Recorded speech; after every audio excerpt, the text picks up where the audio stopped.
तो सबसे पहले तो प्रधानमंत्री जी का घर टूटेगा, क्योंकि वो भी नक्शे के हिसाब से नहीं है। तो रोज तो मॉब लिंचिंग हो रही है, रोज तो मॉब वायलेंस हो रहा है।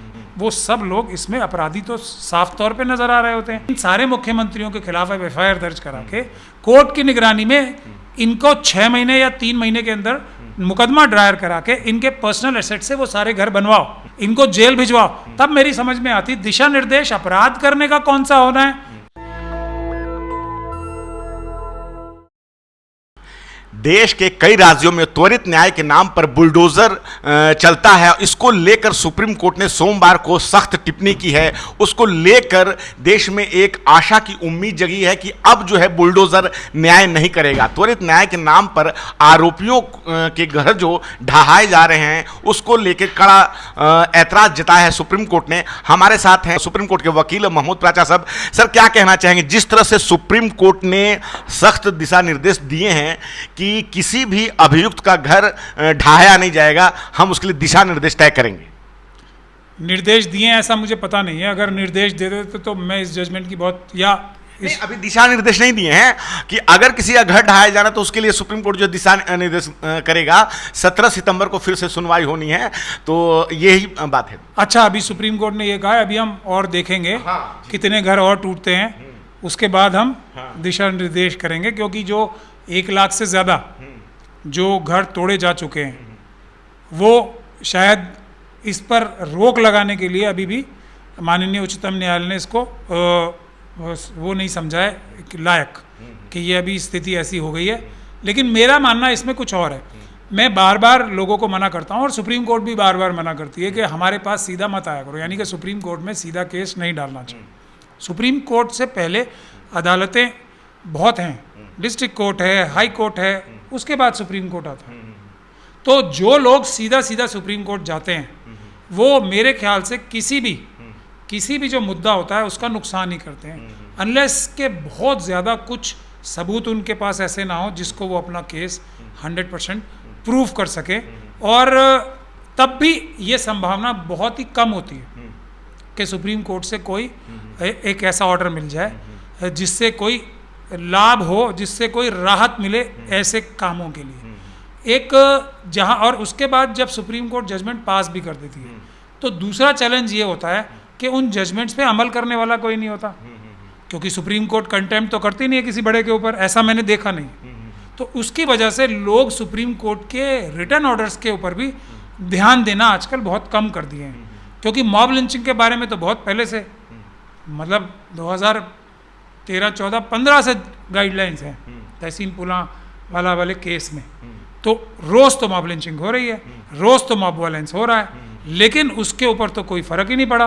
तो गाइडलाइंस आने के बाद भी क्या, ये बुनियादी बात है। जब तक हम इसे नहीं समझेंगे, जब तक कोई रिलीफ नहीं मिलेगी। हाँ, तो आपने कहा कि सुप्रीम कोर्ट नहीं जाना चाहिए। सुप्रीम कोर्ट ने खुद ही कई बार ये दिशा निर्देश दिए हैं कि उन्हें पहले जो नीचे की जो संस्थाएं हैं उसके पास जाना चाहिए। लेकिन अगर देश में किसी का घर टूटता है, सरकार के ऑर्डर से टूटता है, तो आखिर जनता जाए कहाँ पे? जनता को जाना चाहिए ना, निचली अदालतें हैं। ये देखिए, ये जो बुलडोज़र चलाने की प्रक्रिया है ये खालिस प्योरली एकदम, मतलब बिल्कुल ही खालिस तौर पे एक अपराध है। जिस अपराध को उस राज्य के मुख्यमंत्री के लेवल से कारित किया जाता है, उससे नीचे लेवल से नहीं। और उसकी वजह भी मैं बता रहा हूँ। पहले मुझे भी ऐसा शक होता था कि शायद ये नीचे के अधिकारी आरएसएस और बीजेपी के लोगों के साथ मिलके या कुछ अपराधियों के साथ मिलके ऐसा काम कारित कर देते हैं, लेकिन इसके जो उच्च अधिकारी होते होंगे वो इनके खिलाफ कानूनी कार्रवाई करेंगे, क्योंकि इतना बड़ा अपराध कर दिया इन्होंने। मगर जब कानूनी कार्रवाई होती नहीं, बल्कि जो मुख्यमंत्री तक हैं वो इस बात का क्रेडिट लेने लगते हैं, बल्कि ये बोलने लगते हैं कि हम ऐसा काम करेंगे और करते भी हैं उसके बाद। तो ये बात पूरी तरीके से साबित हो जाती है कि मुख्यमंत्री के आदेशों निर्देशों पर ही ये गतिविधियां, ये अपराध हो रहे हैं। तो अब अपराध का सीधा तरीका क्या है? कोई अपराधी अपराध करे, आप उसके खिलाफ एफआईआर कराओ, एफआईआर ना करे पुलिस तो कोर्ट के माध्यम से एफआईआर कराओ, और उसके बाद फिर उन्हें जेल भिजवाने की तैयारी कराओ इन्वेस्टिगेशन करा के।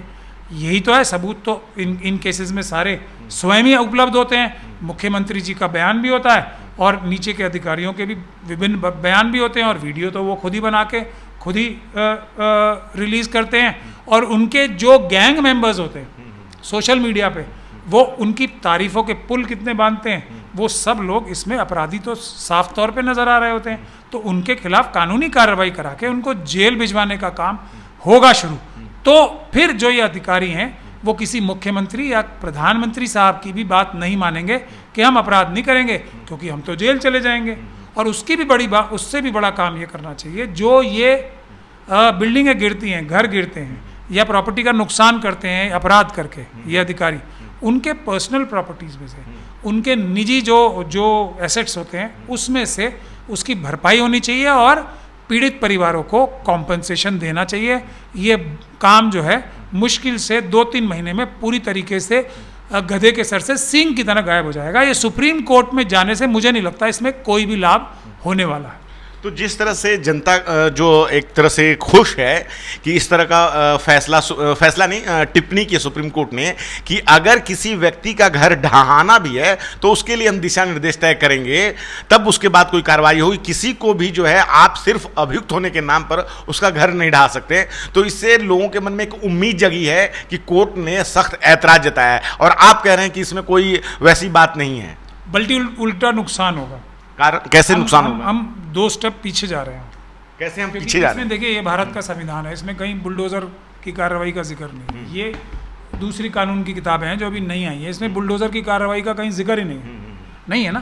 तो जो चीज़ खालिस में से खुल्ला अपराध है, उसके लिए दिशा निर्देश तय किए जाएंगे कि अपराध कैसे करोगे आप। तो आप कहना ये चाहते हैं कि क्या सुप्रीम कोर्ट भी एक तरह से मतलब कि गैर कानूनी कामों में शामिल होने जा रहा है? मैं तो यही कह रहा हूँ ना, ऐसा कोई प्रावधान किसी कानून संविधान में तो नहीं है ना कि अपराध को करने के लिए दिशा निर्देश तय किए जाएंगे कि किस प्रकार से आप अपराध करोगे, उसकी हम गाइडलाइंस तय करेंगे। ऐसा आपने कभी सुना है कहीं भी? नहीं, हमने तो नहीं सुना, लेकिन सुप्रीम कोर्ट तो ये मतलब कहने की कोशिश कर रहा है कि अगर किसी का घर ढहाना है तो अगर कोई निश्चित उसने कोई अपराध किया होगा, अगर उस श्रेणी में आएगा तो उसका आप ऐसा घर ढहा सकते हैं, या जो भी वो दिशा निर्देश देंगे तो कुछ ना कुछ ऐसी प्रक्रिया होगी जिसमें वो व्यक्ति उस अपराध की श्रेणी में आएगा। तो ऐसे तो किसी भी निर्दोष का तो घर ढहाने के लिए सुप्रीम कोर्ट तो ऐसे दिशा निर्देश नहीं दे देंगे। नहीं, वो कानून तो ऑलरेडी है। सुप्रीम कोर्ट कौन सा नया कानून ला सकती है? वो तो उनको ताकत ही नहीं है, अनलेस वो 142 में कुछ निर्देश जारी करे। लेकिन इसके तो कानून बने हुए हैं ना, बड़े ही अच्छे कानून बने हुए हैं, बड़े ही एकदम पूरी सावधानी पूर्वक। तो ये जो दिशा निर्देश तय होने वाले हैं, जो कि सुप्रीम कोर्ट ने खुद कहा है कि हम दिशा निर्देश तय करेंगे, तो उस पर आप क्या कहना चाहेंगे? मैं वही तो कह रहा हूँ, क्या दिशा निर्देश तय करेंगे? वो दिशा निर्देश तो ऑलरेडी हैं, नोटिस दिया जाता है रिटर्न में, उसको मौका दिया जाता है ये साबित करने का कि उसने क्या अनऑथराइज कंस्ट्रक्शन किए या नहीं किए। तो सारे डिटेल्ड में दिशा निर्देश हैं, हर एक राज्य में, हर एक जगह पर है। तो किस जगह कौन से दिशा निर्देश नहीं है, मुझे यही नहीं समझ में आ रहा ना। इसमें क्या तो बहस की होगी किसी ने, और क्या सुप्रीम कोर्ट ने इसीलिए तो कोई ऑर्डर पास नहीं किया ना, टिप्पणी की। ये कानूनी बातें हैं, आप हमसे ज्यादा बेहतर जानते हैं। तो हम जो सुप्रीम कोर्ट ने जो ये टिप्पणी दी है कि हम दिशा निर्देश तय करेंगे, तो एक आम जनता को उसको उस टिप्पणी को कैसे देखना चाहिए? क्या ये बुलडोजर रुकेगा या नहीं रुकेगा? आप इसको क्या कैसे बताना चाहेंगे जनता को? वक्ती तौर पर तो 15 लाख का जब वादा हुआ था, जनता कितनी खुश हुई थी कि अब हर एक को 15 लाख मिले। ये मेरे ख्याल से उससे ज़्यादा इसकी कोई वैल्यू नहीं है ना, क्योंकि रिटर्न ऑर्डर तो है नहीं, मोदी जी ने रिटर्न ऑर्डर थोड़ी किया था। अब इसीलिए तो बोल दिया जुमला है, उसी प्रकार से ये भी जुमला है। लेकिन इस जुमले से नुकसान होने जा रहा है। जैसे नोटबंदी का जो जुमला था ना, इससे करप्शन मिटेगी, इसमें तो दिशा निर्देश आने वाले हैं। ये तो एक दिशा निर्देश सुप्रीम कोर्ट खुद बनाएगा, उसने खुद कहा है। मैं तो वही कह रहा हूँ ना, आप एक आम नागरिक से पूछ लीजिए। चलिए, आपने तो कह दिया एक आम नागरिक को नहीं पता, मेरे ख्याल से ऐसा है नहीं। एक आम नागरिक को भी ये पता है कि अगर वो कोई अनऑथराइज कंस्ट्रक्शन करेगा तो उसके लिए म्यूनिसिपैलिटी लॉज हैं कि उसको नक्शा बगैर पास कराए अगर कुछ बनाएगा तो उसका नोटिस आता है। कितने लोगों को आता है ना, उसका फिर वो जवाब देता है। ये कानूनी प्रक्रिया तो ऑलरेडी है। सुप्रीम कोर्ट क्या बनाना चाहती है? आप ये कहना चाहते हैं कि अगर किसी व्यक्ति ने अवैध मकान बनाया है या अवैध जमीन से कुछ ऐसा किया है तो पहले से ही इस पे कानून बने हुए हैं, दिशा निर्देश पूरी डिटेल में बनी हुई है। सुप्रीम कोर्ट से जो भी सुप्रीम कोर्ट निर्देश देगी उससे 100 गुना ज्यादा डिटेल में निर्देश हैं ऑलरेडी। सुप्रीम कोर्ट क्या करेगी, मुझे इसी बात पे हैरानी हो रही है उन केस डालने वालों के ऊपर भी। हाँ, अगर केस ये डलता कि इन सारे मुख्यमंत्रियों के खिलाफ FIR दर्ज करा के कोर्ट की निगरानी में इनको 6 महीने या 3 महीने के अंदर मुकदमा दायर करा के इनके पर्सनल एसेट से वो सारे घर बनवाओ, इनको जेल भिजवाओ, तब मेरी समझ में आती। दिशा निर्देश अपराध करने का कौन सा होना है, ये मेरी समझ से तो बाहर है। अब इतने बड़े बड़े विद्वान वकील हैं, उनसे पूछना चाहिए, और जिन लोगों ने ये विद्वान लोगों ने पिटिशंस डाली हैं उनसे पूछना चाहिए। तो जो याचिका करता है, क्या उनको इस बात की जानकारी नहीं थी कि जो उनका कहना है कि नोटिस नहीं दिया गया और बिना नोटिस के कई बार घर ढा दिया गया, और आप जो कह रहे हैं कि पहले से जो अवैध मकान बनते हैं तो उसमें पहले से जो है कानूनी प्रक्रिया कि किस प्रकार से उनको ध्वस्त किया जाएगा पहले से ऑलरेडी से मौजूद है, तो क्या याचिकाकर्ताओं को ये बात पहले से नहीं पता थी वो जब सुप्रीम कोर्ट जा रहे थे? याचिकाकर्ता तो आप खुद ही बता रहे हैं, मुझे कह रहे थे कि पहले नोटिस नहीं दिया, हमें नोटिस नहीं दिया इन लोगों को। खुद तो कोई नहीं गया, एक तंजीम यानी कि एक संगठन गया, वो तो आप खुद ही बता रहे हैं ना, कह रहे थे कि नोटिस नहीं दिया पहले कोई।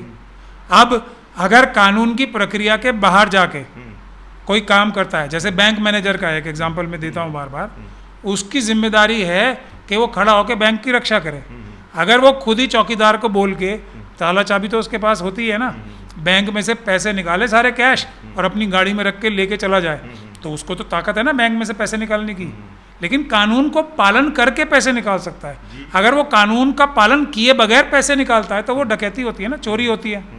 तो वही काम ये हुआ है। अब चोरी के बारे में खुद ही कह रहे हैं चोरी की है उन्होंने, और चोरी के बारे में ये कह रहे हैं कि बैंक जो मैनेजर है वो बैंक से पैसे कैसे चुराएगा, उसके दिशा निर्देश तय किए जाएंगे कि वो अपने जनरल मैनेजर को बताएगा, सर मैं आपको भी थोड़ा बहुत हिस्सा दे दूंगा 10%, तो ये तय होगा क्या? हम क्या समझे क्या कि अभी भी उहापोह की स्थिति बनी हुई है? जो दिशा निर्देश आने वाले हैं, आप खुद कह रहे हैं कि पहले से भी ऑलरेडी कानून बने हुए हैं, और आपने कानून की किताबों का जिक्र किया कि अगर कोई इलीगल मकान होता है तो उसको तोड़ने के पहले से ऑलरेडी कानून है। तो फिर क्या ये सारी चीज़ें सुप्रीम कोर्ट को नहीं पता थी कि अगर इलीगल कोई मकान है तो उसको तोड़ने के तो पहले से बने हुए हैं? तो हम फिर से कौन से दिशा निर्देश तय करेंगे? क्या सुप्रीम कोर्ट को इस बात की जानकारी नहीं थी? अब ये किसको क्या जानकारी है उसके बारे में मैं टिप्पणी नहीं कर पाऊंगा, ना करनी भी नहीं चाहिए, क्योंकि ये एक बहुत ही ऐसी बात होगी जो कि मोदी जी ही कर सकते हैं, मैं नहीं कर सकता, या आरएसएस के लोग कर सकते हैं। खैर आखिरी सवाल, तो इस फैसले को क्या हम एक रियायत के तौर पे देखें या ये एक परेशान करने वाला फैसला है आपकी नज़र में? नहीं, ये कोई फैसला ही नहीं है पहले तो। हाँ, टिप्पणी जी, हाँ, जो टिप्पणी है ये बहुत मेरे ख्याल से जो वक्ती तौर पे 15 लाख जैसी जो टिप्पणियां या वादे किए जाते हैं, वो पॉलिटिकल लीडर्स ने किए, ये सुप्रीम कोर्ट ने कहा है कि हम दिशा निर्देश तय करेंगे। सुप्रीम कोर्ट ने कहा नहीं है ना, वो भी एक जुमला है ना, ओरली टिप्पणी का कोई वैल्यू नहीं होती उसमें। कानून ये कहना चाहते हैं कि ऐसा कुछ होने वाला नहीं, जुमला है, होगा या नहीं होगा, क्योंकि ऐसा कुछ तो करने का प्रावधान ही नहीं है ना। दिशा निर्देश क्या तय करेंगे, वो तो है ही ऑलरेडी। दिशा निर्देश तो ये तय करने चाहिए अगर करेंगे तो। मैं इसीलिए हम इस स्थिति को क्या समझें? मतलब ये इससे कोई खुश होने की बात नहीं है, इससे चाक चौबंद होने की बात है, क्योंकि इससे अपराधियों का मोरल जो है और हाई होगा। और आप लोग देखेंगे क्योंकि लाखों के तादाद में लोगों के घर ढाए गए हैं। अगर सुप्रीम कोर्ट ये दिशा निर्देश जारी करे तभी कुछ फायदा होगा, जो मेरे ख्याल से पिटिशनर से मांगा भी नहीं है कि सारे मुख्यमंत्रियों को जेल भिजवाओ। ये कहा नहीं है सारे अधिकारियों को जेल भेजो तुरंत प्रभाव से, क्योंकि वो अपराध तो कर चुके हैं। और इतना माहौल बना देते हैं जो पीड़ित होते हैं उनके चारों तरफ कि वो अपनी शिकायत भी नहीं कर पाते, बल्कि चुप होकर घर में बैठ जाते हैं। तो ये विटनेसेस को, पीड़ितों को और धमकाना, उनके साथ प्रताड़ना करके उसके खिलाफ अगर कोई सुप्रीम कोर्ट निर्देश जारी करे कि प्रधानमंत्री से लेकर चीफ मिनिस्टर तक को जेल भेजने का प्रावधान होगा, उनको जल्दी से जल्दी मुकदमे त्वरित कार्रवाई करके उनको जेल भेजा जाएगा, वही हो सकता है। वरना बाकी तो गाइडलाइंस करने का मतलब यही होगा कि अपराध करने की गाइडलाइंस बनाई जाए। तो अभी तक आपने जो कहा, हमने उससे इस बात को समझा कि इलीगल मकान जो अवैध ज़मीन पे बना रहेगा उसको तोड़ने के पहले से कानून है। तो क्या हम इस बात को अब ये समझें कि सुप्रीम कोर्ट अब ये दिशा निर्देश तय करने वाला है, अगर वो तय करते हैं कि कौन से मकान तोड़े जाएंगे, वो एक नया कानून बनाने वाले हैं? मैं बहुत कन्फ्यूज हूँ, बनाएंगे क्या, मैं तो इसीलिए समझ ही नहीं पा रहा हूँ ना। क्योंकि अगर सुप्रीम कोर्ट ये दिशा निर्देश, जैसा आप कह रहे हो, गैर कानूनी जो मकान है उनको आर्टिकल 14 यानी कि बराबरी की दृष्टि से जो बाबा साहब के संविधान ने दिया है सबको बराबर समझने का, तो सबसे पहले तो प्रधानमंत्री जी का घर टूटेगा, क्योंकि वो भी नक्शे के हिसाब से नहीं है। एक भी घर, नई दिल्ली की बात कर रहा हूँ, किसी भी सेक्रेटरी का, किसी भी हमारे कैबिनेट मिनिस्टर का, प्रधानमंत्री जी भी एक कैबिनेट मिनिस्टर होते हैं, कानून के धाराओं का 100% पालन करता हुआ नहीं है। ये मैं पूरी जिम्मेदारी के साथ बात कह रहा हूँ। तो अगर कानून लागू होगा तो सब पे होगा। ऐसा नहीं ना कि कमज़ोर लोगों पे राजनीतिक मकसद से, अपनी राजनीति चमकाने के लिए या एक्सटॉर्शन करने के लिए या क्राइम करने के लिए आप कुछ लोगों का तोड़ो और कुछ लोगों का ना तोड़ो। ये तो अपराध ही है ना, जिसको सुप्रीम कोर्ट किसी गाइडलाइंस के तहत फैसिलिटेट करेगा तो मुझे इस बात का बहुत बड़ी हैरानी होगी। मुझे लगता नहीं ऐसा कुछ होगा। एक आखिरी सवाल, क्या जनता को खुश होना चाहिए? सुप्रीम कोर्ट ने जो टिप्पणी दी है कि हम दिशा निर्देश तय करेंगे, सिर्फ अभियुक्त होने के आधार पर किसी का घर ढहाया नहीं जा सकता, इस टिप्पणी को लेकर क्या एक जो ऐसे जो आजकल अभी उदयपुर और छतरपुर में मकान तोड़े गए और पहले भी कई मकान तोड़े गए हैं, तो क्या हम अब इस बात की कर सकते हैं कि अब इस तरह की कार्रवाई नहीं होगी? नहीं, मुझे नहीं लगता इससे कोई भी फर्क पड़ेगा, बल्कि जनता को खुश नहीं दुखी होना चाहिए इस बात से कि सुप्रीम कोर्ट ने ये बात जानते बूझते भी इस पे कोई फौरन ऑर्डर नहीं किया कि अब के बाद कोई बुलडोज़र की कार्रवाई पूरे देश में नहीं होगी जब तक कि कानूनी प्रक्रिया उसकी पालन ना की गई हो, और जो व्यक्ति वो करेगा उसको तुरंत प्रभाव से अरेस्ट करके जेल में डालना चाहिए। ये होती तो मेरी समझ में कुछ आती। इसके अलावा कोई भी बात होगी तो वो मैंने आपको अभी भी एक्सप्लेन किया है, उसका कोई मतलब नहीं है। जनता को खुश नहीं, जनता को और मेरे ख्याल से बहुत परेशान हो जाना चाहिए, भयभीत हो जाना चाहिए कि सुप्रीम कोर्ट ने भी इस बारे में कोई कार्रवाई की नहीं उनकी मदद करने के लिए। सर, आपने हमसे बात की, बहुत बहुत शुक्रिया। बहुत बहुत शुक्रिया मुझसे। तो आपने सुना महमूद प्राचा साहब को, जो कि सुप्रीम कोर्ट के वकील हैं, और किस तरह इन्होंने बताया कि सुप्रीम कोर्ट ने जो ये कहा है कि हम दिशा निर्देश तय करेंगे, तो पहले से ही कई कानून मौजूद हैं जो अवैध मकानों को ढहाने के लिए हैं। तो दिशा निर्देश क्या तय होंगे, इस पे अभी जो है एक उहापोह की स्थिति बनी हुई है। क्या है आपकी राय इस बातचीत पे? आप अपनी राय हमें कमेंट बॉक्स में जरूर बताएं। मैं रंजय कुमार, कैमरामैन आशीष के साथ, नेशनल दस्तक। धन्यवाद। नेशनल दस्तक की आपसे गुजारिश है कि अगर इसको बचाना चाहते हैं तो नेशनल दस्तक को सब्सक्राइब करने के लिए रेड कलर के सब्सक्राइब बटन को दबाएं, फिर बेल आइकन की घंटी दबाएं। नेशनल दस्तक को बचाने के लिए बहुत जरूरी है कि हर खबर को शेयर करें, लाइक करें, कमेंट जरूर करें।